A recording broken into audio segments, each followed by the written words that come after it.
going to be the host for today's demonstration, just taking you on a little tour of WorkPro's Probity checks.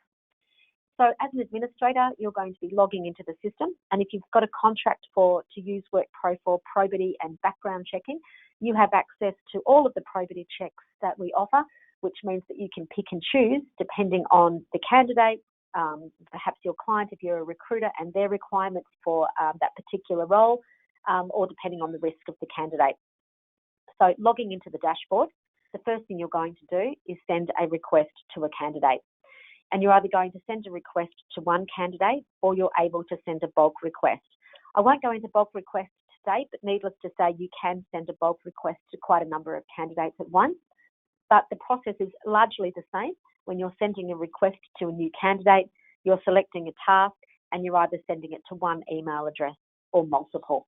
So just concentrating here, entering the candidate's name and the candidate's email address, and coming over here to background checks. And you can see here the background and probity checks that WorkPro currently offers, and choosing credit check, bankruptcy check, and an employment history check. You can also dictate how much history of that employment that you'd like to check. So in this case, I'll just choose 2 years and then sending the request.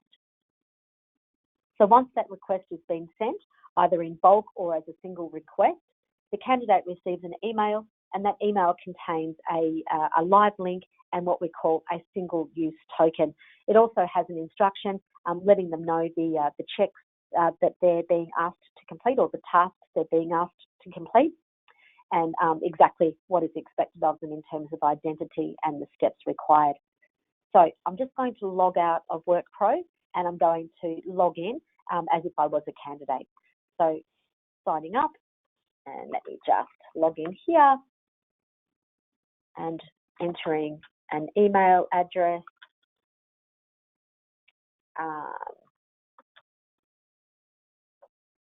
and a mobile number. You also have the option of configuring single sign-on, so the person can choose to use their email address, their Facebook account, or their Google account. This particular one hasn't been configured for single sign-on, but you can certainly do that. And the person is now signing up. The single-use token that I mentioned to you that is contained in that email, they're just copying that in or pasting that into this window. And you can see here that I've got 4 tasks to complete. So clicking here through their work statement, and then clicking on background check. So a credit check, a bankruptcy check, and an employment history check. So clicking start, and I won't show you all of these because the WorkPro is relatively the same, but just clicking on credit check as an example and entering the information that's required.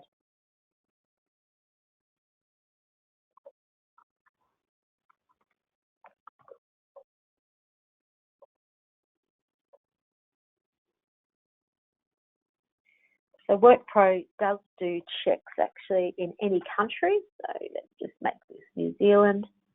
I can show you what that looks like in the back end and saving that information. Click next. That information has now been collected.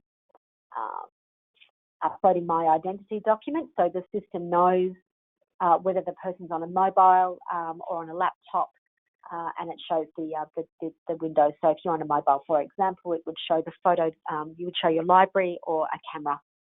So adding the identity document, agreeing to the terms and conditions about the information that's provided, of course complying with our end user license agreement, and submitting the request. So fairly simple, takes a couple of minutes, and closing that window. And you can now see the background check has been completed, and it's sitting in the person's profile down here, showing a status of in progress. I'm going to talk about that in progress in a moment by logging back in as an administrator and actually viewing and processing that particular check. I'll just quickly show you an employment history check, slightly different information that's required. You can see here that my primary name has already been added, and I've already got my birth details because I've completed the credit check. So clicking next, and now I'm entering this employment information.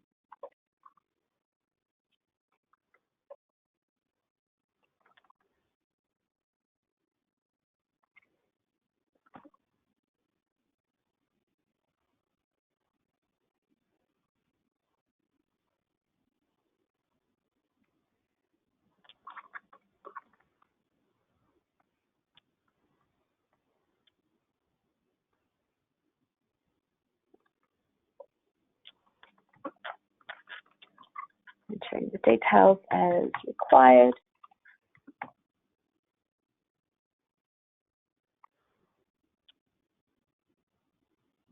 And saving that information. Clicking next. If there was further employment history that was required, because I'd already required only 2 years, and the system is the system has validated that is 2 years, so it hasn't asked me for further details. And again, that identity document, I'm working off a laptop here, and submitting that check.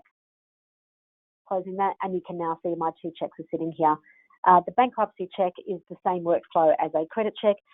In fact, it would almost be, apart from agreeing to the terms and conditions, uploading the identity document signature, there is no further information to add.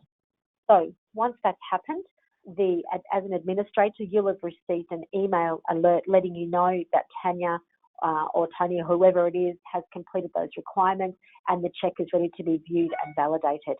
So logging back into the platform, and you can now see Adrian Tony here. So this is the administrator window, and you can see here that my employment check is ready to be reviewed and processed, as is the credit check, and the bankruptcy check, as expected, is still waiting on the candidate. So clicking please review, you can see here the information that Adrian entered. You can see here, this is the cost of the check. I'm accepting that cost. I can view the consent form. I can view the identity document.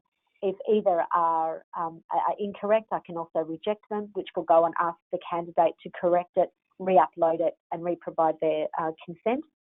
And in this case, all is correct, and I'm simply submitting the check. You can see here the status is now changed, sent to WorkPro. It would also change in the candidate's profile to sent for processing or in progress. Once the check has been returned, and the turnaround times are really dependent on the country that you need the check and how many checks you need. So for a credit check, it might be in New Zealand as an example, and that might be 5 days to turn around. In Australia, they're generally 2 to 3. Employment history will depend on the number of employers that need to be contacted, and also the country that that person was employed. Once the check has been returned or has been finalised and been returned to your dashboard, you'll receive another email alert inviting you to log into the platform and view that information. That concludes today's demonstration of WorkPro's Probity Check. Should you have any questions, please feel free to contact us, 1300 975 776 or info@workpro.com.au. Be more than happy to take your inquiry. Or if you have an account manager, please feel free to reach out to them directly. Thanks so much for joining me, and I will see you next time.